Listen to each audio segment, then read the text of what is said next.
applications. So applications of multivariable functions and optimizing. The biggest thing with these is just make sure you set it up correctly and just be very careful when you set it up. Alright, so the first example, we have a concert which promotes two different types of souvenir shirt. They sell one type of shirt for $18 and the second shirt for $25.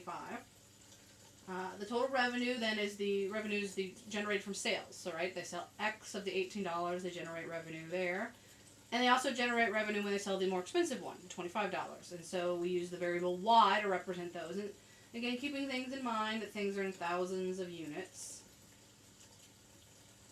Alright, so the revenue is 18X from the first type of shirt, 25Y for the second type of shirt. Alright, total cost, which again is however they're figuring out cost, and it's a little more complex in that case, is given by that, again, more complex function, also in thousands of dollars. Find the total profit. Alright, so first we have to find profit, and profit is the same way as it was in one variable cases. Profit is revenue minus cost. In this case, you just have to be careful because you've got both X and Y terms. You can only collect like terms. They've got the same variable parts. So revenue is simply 18X plus 25Y minus, and again, be careful with the minus, 4X squared minus 6XY plus 3Y squared, 20X. 19y minus 12. So the first thing is make sure you distribute that negative. So everything in the cost function sign switches. So I get negative 4x squared, positive 6xy, negative 3y squared, negative 20x, negative 19y, and a positive 12. And so my profit, when I collect my like terms, the only like terms I have are my x terms and my y terms. Everything else is different variable parts. So I like to write my,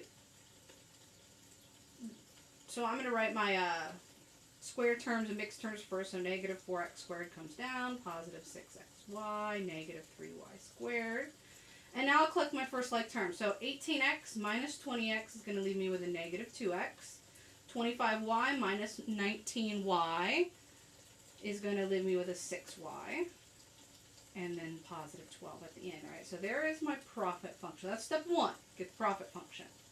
Alright, then step two is use a method of calculus to find the total number of each type of t-shirt in order to maximize profit, and we will verify that we maximize. Alright, so first I have to find critical points, right? Critical points are the only places where I can get a possible maximum or minimum value, right? I get a possible extreme. It could be a saddle point, that's why I have to check it.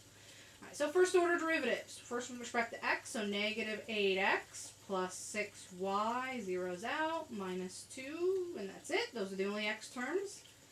And now with respect to y, so I get a 6x minus 6y plus 6, set those equal to 0.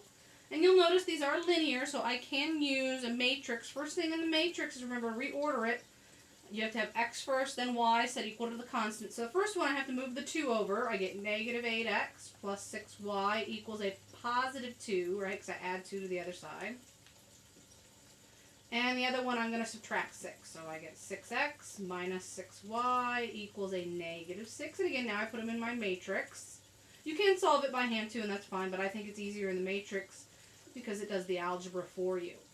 Alright, so plug it in your matrix, do your row reduced echelon form. You should get, when you plug it all in, 2, 3. So remember, the first value is the x value, the second value is the y value. So x equals 2, y equals 3 is my critical point.